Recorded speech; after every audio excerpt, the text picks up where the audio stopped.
नमस्कार। मैं गुलाब मीना, सह आचार्य राजनीति विज्ञान, बाबू सोफरा, राजकीय कला महाविद्यालय अलवर। बच्चों, आज हम करेंगे बीए पार्ट फर्स्ट ऑनर्स में अवधारणाओं के अंतर्गत स्वतंत्रता संबंधी अध्ययन। स्वतंत्रता मानव जीवन का एक विशेष गुण है और यह उसकी प्रेरणा का स्रोत है। इसकी प्राप्ति के लिए मानव सर्वदा संघर्षशील रहा है। यद्यपि अधिकारों के रूप में स्वतंत्रता आधुनिक समय की देन है, परंतु यह किसी न किसी रूप में सर्वदा विद्यमान रही है। सुकरात और प्लेटो बौद्धिक तथा अंतःकरण की स्वतंत्रता के पक्ष में थे। पुनर्जागरण और सुधार आंदोलनों में व्यक्तिगत स्वतंत्रता की झलक मिलती है। स्वतंत्रता को प्राप्त करने के लिए मानव ने उत्पीड़न, अन्याय और अत्याचार के विरुद्ध सर्वदा संघर्ष किया है। उदाहरण के लिए, इंग्लैंड निवासियों ने स्टुअर्ट वंश की निरंकुशता के विरुद्ध विद्रोह किया। अमेरिका निवासियों ने जॉर्ज तृतीय के शासन के विरुद्ध संघर्ष किया। फ्रांसीसियों ने लुई 16वें के विरुद्ध संघर्ष किया। दो विश्व युद्ध प्रजातंत्र को सुरक्षित रखने के लिए लड़े गए थे। भारतीय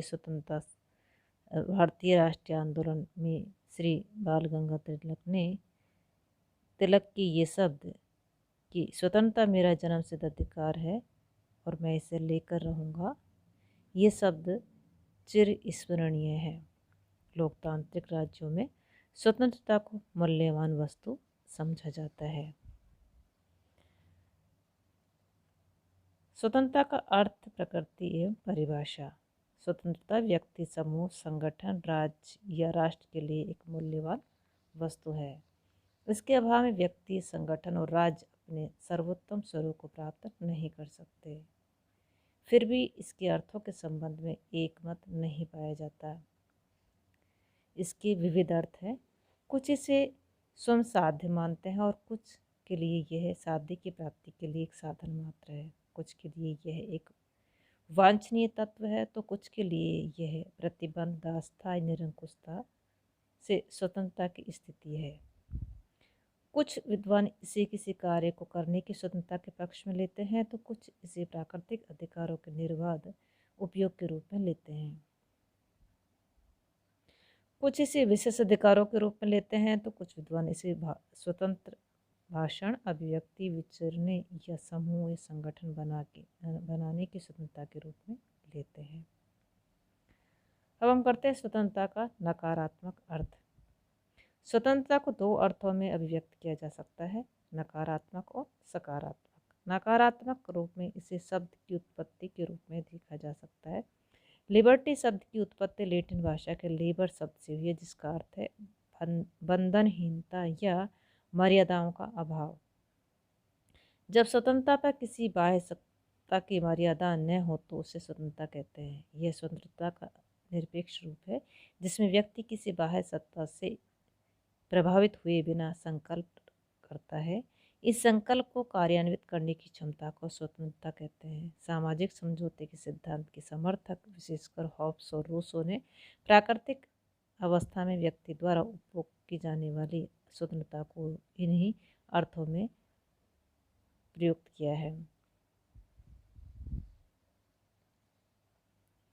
रूसो ने लिखा है कि व्यक्ति स्वतंत्र पैदा होता है, परंतु वह सर्वदा जंजीरों या बंधनों में जकड़ा हुआ रहता है। अर्थात व्यक्ति स्वतंत्र पैदा होता है, परंतु सभ्यता के विकास के साथ साथ उसकी स्वतंत्रता का ह्रास होता जाता है। व्यक्तिगत के समर्थक, विशेषकर जेम्स मिल ने स्वतंत्रता को बंधनहीनता के रूप में देखा है। उसने व्यक्ति की स्वयं पर प्रभुता को स्वतंत्रता की संज्ञा दी है, अर्थात व्यक्ति को अपने पर छोड़ देना चाहिए। मिल व्यक्ति के कार्यों को दो भागों में बांटता है, स्व विषयक और पर विषयक कार्य। मिल पर विषयक क्षेत्र में राज्य या समाज को प्रतिबंध की आज्ञा देता है, परंतु वह स्व विषयक कार्यों में, अर्थात उस क्षेत्र में जहाँ व्यक्ति के कार्यों का प्रभाव उस पर ही होता है, वह प्रतिबंध को बुराई मानता है। नेक्स्ट है स्वतंत्रता का सकारात्मक अर्थ। स्वतंत्रता के सकारात्मक स्वरूप का समर्थन करने वाले इसके नकारात्मक स्वरूप को भ्रामक मानते हैं। उनका कहना है कि स्वतंत्रता को अनियंत्रित रूप से स्वीकार करना उच्छलता और अराजकता को जन्म देता है। Herbert Spencer, D.H. Call, H.J. Laski, T.H. Green आदि लेखकों ने स्वतंत्रता को सकारात्मक अर्थों में स्वीकार किया है। इन लेखकों ने स्वतंत्रता के सामाजिक पहलू पर बल दिया है। जैसा कि स्पेंसर कहते हैं कि प्रत्येक व्यक्ति वह करने को स्वतंत्र है जिसकी वह इच्छा करता है, यदि वह किसी अन्य व्यक्ति की समान स्वतंत्रता का हनन नहीं करता है। T.H. ग्रीन के अनुसार स्वतंत्रता उन कार्यों को करने या उन वस्तुओं को उपयोग करने की सकारात्मक शक्ति है जो करने या उपयोग करने योग्य हैं, और जो कुछ भी हम करते या उपयोग करते हैं वो हम दूसरों के साथ मिलकर करते हैं। स्वतंत्रता का सही अर्थ। स्वतंत्रता का नकारात्मक स्वरूप जहाँ स्वतंत्रता के व्यक्तिगत पहलू पर जोर देता है, वहीं उसका सकारात्मक स्वरूप इसके सामाजिक पहलू पर जोर देता है। स्वतंत्रता के नकारात्मक स्वरूप को स्वीकार करना हानिकारक भी और खतरनाक भी, क्योंकि व्यक्ति की ऐसी इच्छाएं हो सकती है जिन्हें समाज स्वीकार नहीं कर सकता। उदाहरण के लिए समाज व्यक्ति की आत्महत्या, हत्या, सामाजिक उत्पात, सांप्रदायिकता, जुआ, शराब आदि सामाजिक कुरीतियों को स्वीकार नहीं करता। अतः इन सामाजिक बुराइयों को नियंत्रित करने की आवश्यकता है। सामाजिक हित में इनके दमन की भी आवश्यकता है। दूसरे व्यक्ति अकेले में स्वतंत्रता का उपयोग नहीं कर सकता, वह दूसरों के संदर्भ में ही स्वतंत्रता का उपयोग करता है। उसकी सामाजिकता उसे स्वतंत्रता प्रदान करती है और उसको सुरक्षा प्रदान करती है। ग्रीन ने ठीक ही कहा है कि सामाजिक संदर्भ में ही स्वतंत्रता की कल्पना की जा सकती है, उसके बाहर या उसके विरुद्ध स्वतंत्रता की कल्पना नहीं की जा सकती। स्वतंत्रता का सकारात्मक स्वरूप ही उसके सही अर्थ को अभिव्यक्त करता है। नेक्स्ट है स्वतंत्रता के प्रकार या उसका वर्गीकरण, जिनमें प्रमुख इस प्रकार है। फर्स्ट है प्राकृतिक स्वतंत्रता। यह स्वतंत्रता राज्य या अन्य किसी मानवीय संस्था से प्राप्त नहीं होती, इसे प्रकृति से प्राप्त किया जाता है। यह स्वतंत्रता राज्य समाज से स्वतंत्र एवं पूर्व है। यह व्यक्ति के व्यक्तित्व में निहित है, यह उसके जन्म से ही अपरिवर्तनीय है, व्यक्ति इसका हस्तांतरण नहीं कर सकता। सामाजिक अनुबंधवादी लेखक इसके मूल समर्थक रहे हैं। लॉक व्यक्ति को प्रकृति से स्वतंत्र और समान मानता है। लॉक राज्य को व्यक्ति की प्राकृतिक स्वतंत्रता का अतिक्रमण करने का अधिकार नहीं देता है। दूसरा स्वतंत्रता है निजी स्वतंत्रता। इस स्वतंत्रता के माध्यम से व्यक्ति निजी क्षेत्र में स्वतंत्रता का उपयोग करता है। उदाहरण के लिए वेशभूषा, खानपान, रहन सहन, परिवार आदि ऐसे क्षेत्र हैं जहाँ व्यक्ति को निजी स्वतंत्रता प्राप्त होनी चाहिए और राज्य को इनमें हस्तक्षेप नहीं करना चाहिए। लोकतांत्रिक देशों में नागरिकों की निजी स्वतंत्रता का अत्यधिक महत्व होता है। उन्हें अपने विचारों, पसंद और मूल्यों के अनुसार जीवन यापन करने की स्वतंत्रता होती है। जेम्स मिल निजी स्वतंत्रता का प्रमुख समर्थक रहा है। तीसरी स्वतंत्रता है नागरिक स्वतंत्रता। इसे नागरिक स्वतंत्र एवं सभ्य समाज का सदस्य होने से प्राप्त करता है। इसे समाज स्वीकार करता है और राज्य मान्यता प्रदान करता है। यह लोकतांत्रिक व्यवस्था का आधार है। यह व्यक्ति के व्यक्तित्व के लिए आवश्यक है। लोकतांत्रिक संविधान में इसे नागरिक के मूल अधिकारों के रूप में व्यक्त किया जाता है, जिनमें प्रमुख इस रूप में है। उदाहरण के लिए जीवन की स्वतंत्रता, भाषण अभिव्यक्ति की स्वतंत्रता, प्रेस एवं प्रकाशन की स्वतंत्रता, शांतिपूर्ण एवं बिना हथियारों के इकट्ठा होने की स्वतंत्रता, समुदाय एवं संघ बनाने की स्वतंत्रता, स्वतंत्रता पूर्व आने जाने की स्वतंत्रता, निवास, संपत्ति अर्जन, धारण एवं व्यय की स्वतंत्रता, कारोबार, व्यवसाय और व्यापार की स्वतंत्रता। नागरिक स्वतंत्रताएं अन्य स्वतंत्रताओं की भांति निरपेक्ष या अनियंत्रित नहीं होती। निरपेक्ष नागरिक स्वतंत्रता की कल्पना करना मिथ्या है।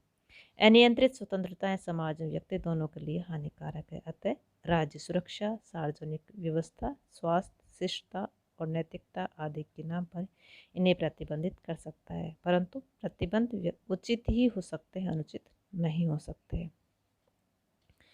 नेक्स्ट है राजनीतिक स्वतंत्रता। इसके माध्यम से नागरिक बिना किसी भेदभाव के राजकीय कार्यों में सक्रिय भाग ले सकते हैं। यह राजकीय कार्यों में नागरिकों की साझेदारी है। यह राजनीतिक लोकतंत्र है।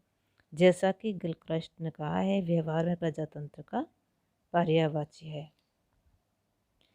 राजनीतिक स्वतंत्रता में सार्वजनिक व्यय मताधिकार, निर्वाचित होने का अधिकार, सार्वजनिक पद प्राप्त करने का अधिकार, आलोचना या विरोध करने का अधिकार शामिल है। अधिनायकवादी और लोकतंत्रवादी राज्यों में प्रमुख भेद यह है कि जहां अधिनायकवादी राज्यों में राजनीतिक स्वतंत्रता नाम मात्र की होती है और विरोध प्राय अनुपस्थित होता है, वहीं लोकतांत्रिक राज्यों में राजनीतिक स्वतंत्रता वास्तविक और विरोध सुदृढ़ होता है। लॉस्की ने राजनीतिक स्वतंत्रता को वास्तविक बनाने के लिए दो आवश्यकताओं पर बल दिया है: नागरिकों का शिक्षित होना, दूसरा समाचारों की सही एवं निष्पक्ष उपलब्धि होना। नेक्स्ट है आर्थिक स्वतंत्रता। इसके माध्यम से व्यक्ति अपने आप को भय और अभाव से सुरक्षित समझता है। इसका अर्थ है बेरोजगारी, अपर्याप्तता और कल की चिंता से मुक्ति। इसका अर्थ ये भी है शोषण और अन्याय से मुक्ति और गंभीर आर्थिक विषमताओं का अभाव होना। आर्थिक स्वतंत्रता राजनीतिक स्वतंत्रता की पूरक है और आर्थिक स्वतंत्रता आर्थिक प्रजातंत्र की भी मांग करता है। आर्थिक सुरक्षा के अभाव में व्यक्ति का विकास अवरुद्ध हो जाता है, उसकी क्षमता का ह्रास होता है और वह समाज के उपयोगी सदस्य के रूप में कार्य नहीं कर सकता। इसलिए आर्थिक स्वतंत्रता राजनीतिक स्वतंत्रता की पूरक है। राजनीतिक स्वतंत्रता को वास्तविक बनाने के लिए न्यूनतम आर्थिक स्वतंत्रता अनिवार्य है, अन्यथा राजनीतिक स्वतंत्रता धनवानों के अनुचर बनकर रह जाएगी। नेक्स्ट है धार्मिक स्वतंत्रता। यह अंतःकरण की स्वतंत्रता है। यह व्यक्ति की स्वेच्छा से किसी धर्म को मानने, उस पर आचरण करने, उसका प्रचार करने की स्वतंत्रता है। इसमें धर्म के संस्कारों और रीतियों की स्वतंत्रता शामिल है। व्यक्ति किसी धर्म के संस्कारों, व्यवहारों, समारोह, पूजा के तरीकों को अपना सकता है और धार्मिक प्रयोजनों के लिए धार्मिक संस्थाओं की स्थापना और उनका पोषण कर सकता है। धार्मिक स्वतंत्रता धर्मनिरपेक्ष राज्य की मांग करती है। यह ऐसे राज्य की मांग करती है जिसका अपना कोई धर्म न हो, धर्म के नाम पर नागरिकों में किसी प्रकार की भिन्नता न हो, किसी धर्म विशेष के अनुयायियों को संरक्षण प्रदान न करे या दंडित न करे, धर्म को निजी क्षेत्र का विषय समझकर धार्मिक मामलों को व्यक्ति पर छोड़ दे, जो सभी धर्मों को समान समझे और सभी धर्मों के प्रति सहिष्णुता का दृष्टिकोण अपनाए। नेक्स्ट आ जाता है सामाजिक स्वतंत्रता। इसका अर्थ है समाज में धर्म, जाति, प्रजाति, लिंग, जन्मस्थान, भाषा आदि अन्य किसी आधार पर व्यक्तियों के मध्य कोई भेदभाव न किया जाए। इसका अर्थ है कि सभी के विकास के लिए समान अवसर प्राप्त हों और सभी को कानून के समक्ष समान समझा जाए और सभी को कानून का समान संरक्षण प्राप्त हो। नेक्स्ट है राष्ट्रीय स्वतंत्रता। इसका अर्थ है कि बाह्य नियंत्रण से मुक्ति। व्यक्ति की भांति राष्ट्र भी स्वतंत्रता की कल्पना करते हैं और जब वे इसे प्राप्त कर लेते हैं तो वे स्वतंत्र राज्य का रूप ग्रहण कर लेते हैं। उपनिवेशवादी शक्तियों के विरुद्ध चलाए गए राष्ट्रीय आंदोलनों का मूल उद्देश्य राष्ट्रीय स्वतंत्रता प्राप्त करना है। राष्ट्रीय स्वतंत्रता संप्रभुता का विशेष गुण है। इसका महत्व इसलिए अधिक है कि व्यक्ति की अन्य स्वतंत्रताएं इस स्वतंत्रता पर निर्भर करती हैं। नेक्स्ट है नैतिक स्वतंत्रता। इसका संबंध व्यक्ति के नैतिक चरित्र से है, अर्थात व्यक्ति के औचित्यपूर्ण व्यवहार से है। जब व्यक्ति सद्गुणों से प्रभावित होकर कार्य करता है तो उस व्यक्ति को नैतिक रूप से स्वतंत्र माना जाता है, परंतु जब वह स्वार्थ, लोभ, क्रोध, घृणा आदि दुर्गुणों के वशीभूत होकर कार्य करता है तो उसे नैतिक दृष्टि से परतंत्र माना जाता है। आज के लिए इतना ही। थैंक्स।